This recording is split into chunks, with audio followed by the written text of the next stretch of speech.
Saat itu saya berjualan kaos polos dari Tasikmalaya ke Kuningan.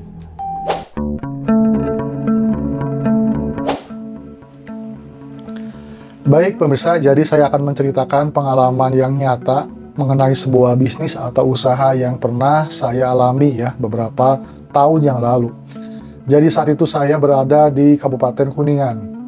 Nah, kemudian saya ingin berbisnis, usahalah intinya mah, gimana caranya. Akhirnya saya diajak oleh teman yang sudah lama mulai berbisnis di bidang ini, yaitu jualan kaos polos. Jadi kaos perempuan, kaos laki-laki polosan ya, atau dinamakan polosan lah, atau kaos polos. Nah, itu sangat menarik. Dia itu berjualannya di acara-acara seperti Car Free Day, di pusat taman kota gitu kan, di acara keramaian online, atau dijual ke sekolah-sekolah karena memang nanti untuk sablon juga. Bahkan dibeli oleh tukang sablon saat itu. Nah, kemudian saya juga sempat tergiur, sempat ingin juga begitu kan berbisnis seperti itu. Akhirnya alhamdulillah berkat kebaikan teman saya ini, saya diajak untuk yuk kita mulai aja berbisnis ini. Nanti saya antar katanya di mana membeli produknya kemudian dijual di Kuningan. Nah, saat itu pemirsa saya mulai lupa lagi tahun berapa ya. Singkat kata saya diajak untuk ke Tasikmalaya. Jadi di Tasikmalaya itu ada 2 tempat yang menjual kaos polos dengan harga ya agak minim lah gitu. Bisa dijual lagi maksudnya di Kuningan. Itu kalau tidak salah yang pertama itu bentuknya itu pedagangnya itu dikonveksi ya. Jadi di rumah dia ngejahit kaos polos banyak sekali kemudian dijual. Nah, itu saya ke sana, ke rumah itu dan melihat proses pembuatan kaos polosnya. Di rumah itu pun mereka ngejual juga dengan mobil kaos polos kalau nggak salah ya, di Tasikmalaya. Yang kedua, sumbernya itu adalah di sebuah toko. Toko itu memang tokonya besar ya, lumayan. Dia ngejual kaos polos berbagai macam ukuran dan warna, serta ada mereknya kalau nggak salah. Ada yang kaos polos itu tidak memakai jahitan pinggirnya ya, unik sekali tuh intinya. Kemudian yang ketiga, ada juga penjual kaos yang campur dengan baju yang lain. Itu Tionghoa ya, Cina di Tasikmalaya.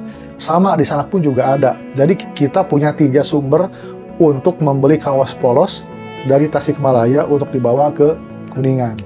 Nah, singkat kata saya bersama rekan saya ini 2 motor ya. Dari Kuningan kita menuju ke Tasikmalaya dengan rute Kuningan, Waduk Dharma, Cikijing, kemudian belok ke Jahim, nanjak mudun tuh pemirsa, pohon pinus juga ya di sana, kebun pinus. Terus sampai akhirnya keluar dari Ciawi ya, melewati Panjalu dulu, kemudian ke Ciawi, Raja Polah, ke daerah sana. Perjalanannya cukup jauh sih sebetulnya, bisa seharian bahkan ya. Kalau berangkat misalkan pagi hari atau siang hari itu nyampe tuh ke Kuningan lagi sore bahkan malam, sempat kemalaman juga. Jadi saya seperti itu setiap waktu untuk membeli kaos di sana. Dan kadang saya diantar sama teman ini, sama-sama belanja juga kan. Kemudian ada juga kalanya saya sendiri karena memang beda bisnis kan. Tapi alhamdulillah kita saling melengkapi. Kalau di teman saya tidak ada warna hitam, di saya ada warna hitam. Jadi kita sharing lah, kerjasama gitu kan, tidak bersaing secara bagaimana gitu, karena kita bersahabat dengan teman saya ini. Pernah sewaktu-waktu saya ke Tasikmalaya itu ya membeli kaos hujan-hujanan juga. Jadi selama perjalanan Kuningan Tasik untuk membeli kaos itu juga menjadi sebuah cerita yang cukup melelahkan juga. Kadang kehujanan, saya di emperan itu nunggu hujan, kadang kemalaman juga, kadang segala macam, banyak cerita akhirnya gitu. Nah, kemudian cara ngejualnya, jadi cara ngejualnya di Kuningan itu saya coba menggunakan online kan. Dulu waktu ada Facebook, saya iklankan, ada yang beli ke rumah, itu rata-rata adalah tukang sablon atau pemegang project untuk membuat kaos olahraga, karena daripada mereka menjahit, kata lebih baik membeli langsung kaos yang sudah jadi, kaos polosnya itu ke saya. Beberapa bulan ya, itu sempat terjadi proses lama, ada tuh banyak langganan saya di Kuningan. Nah kemudian setelah itu, kadang saya juga menjualnya itu di Car Free Day. Jadi di hari Minggu saya ke taman kota, di sepanjang jalur Jalan Siliwangi itu saya jualan di pinggir jalan tentunya. Itu bawa paralon, pipa paralon yang disetting untuk gantungan kaos. Bahkan saya juga pernah jualan di mobil nih ya, di mobil kecil saya di belakang, itu di daerah parkiran Cigugur, Balong Cigugur. Pernah juga. Bahkan saya jualan juga di depan STKI, Stikes Kado Gede juga di sana. Seperti itu teman-teman pengalaman saya. Jadi dari harga misalkan kalau tidak salah ya, dari sana tuh kaos polos harganya 35.000 dulu tuh ya. Di angka 25, 35 itu dijual 50 ya. Kadang 60, tergantung lah ukuran, warna dan lain-lain. Itu berjalan cukup lama, tetapi modal.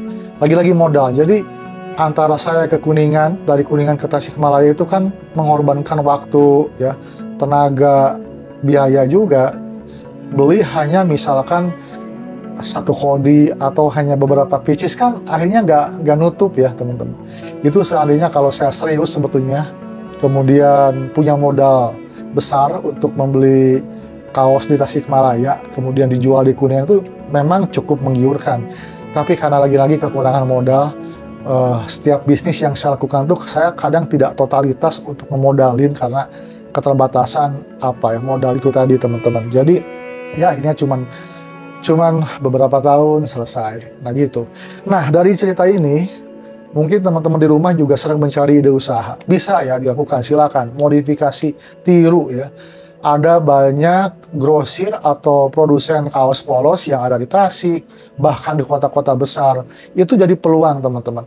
Bahkan konsepnya ada yang dia mobil Daihatsu Kolbak itu ya, tapi dimodif belakangnya menjadi kayak toko, dan di sana kaos polos tuh berjejer dalam lemari-lemari. Itu menarik banget. Jadi full kaos polos. Dia ngejualnya di mobil, berpindah-pindah ke tempat keramaian, dan juga kayaknya laku ya. Di Tasikmalaya ada tuh. Itu ya, bisa teman-teman seperti itu. Atau bisa membeli kemudian di-online-kan. Dengan cara live streaming, TikTok, atau Shopee. Itu bisa, yang penting sebenarnya modal. Peluang itu selalu ada ya. Barang-barang yang tidak dijual itu selalu ada. Tetapi lagi-lagi modalnya.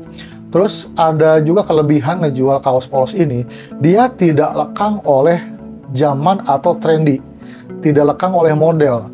Bertahun-tahun kaos seperti ini ya kaos, tidak ada modelnya. Berbeda dengan teman-teman jual gamis misalkan, itu kalau modelnya tahun ini, modelnya kayak gini, tahun depan ketinggalan zaman. Kalau kaos polos itu nggak ada ketinggalan zamannya. Jadi full bertahun-tahun, bahkan sampai nanti pun ya kaos polos tetap kaos polos ya. Digunakan kaos pada umumnya untuk laki-laki, bahkan perempuan, tangan panjang, tangan pendek juga ada. Nah silakan dari podcast ini, silakan teman-teman tiru ya. Bisa teman-teman cari tempat produksinya kaos polos, kemudian belilah dengan kecil-kecil dulu aja, modal kecil, dijual di tempat. Jadi kita seperti itulah, di Kuningan tidak ada kaos polos, misalkan kita beli ke Tasik, dijual di Kuningan. Sama sepertinya dulu katanya waktu Rasulullah berjualan itu kan, di Madinah ada barang dibawa ke Mekah, di Mekah barang itu dijual, kemudian membawa lagi barang yang ada di Madinah. Jadi barang yang tidak ada di satu daerah itu dibawa kemudian dijual. Ya memang seperti itu mungkin ya sejarahnya begitu. Jadi jual beli yang betul-betul kita lakukan, membeli barang, menjual dengan keuntungan, dan ini mudah-mudahan jadi manfaat. Demikian teman-teman, jangan lupa subscribe channel ini, dan nantikan cerita-cerita yang lain tentang bisnis dan usaha yang mungkin menjadi inspirasi bagi Anda. Demikian, Assalamualaikum warahmatullahi wabarakatuh.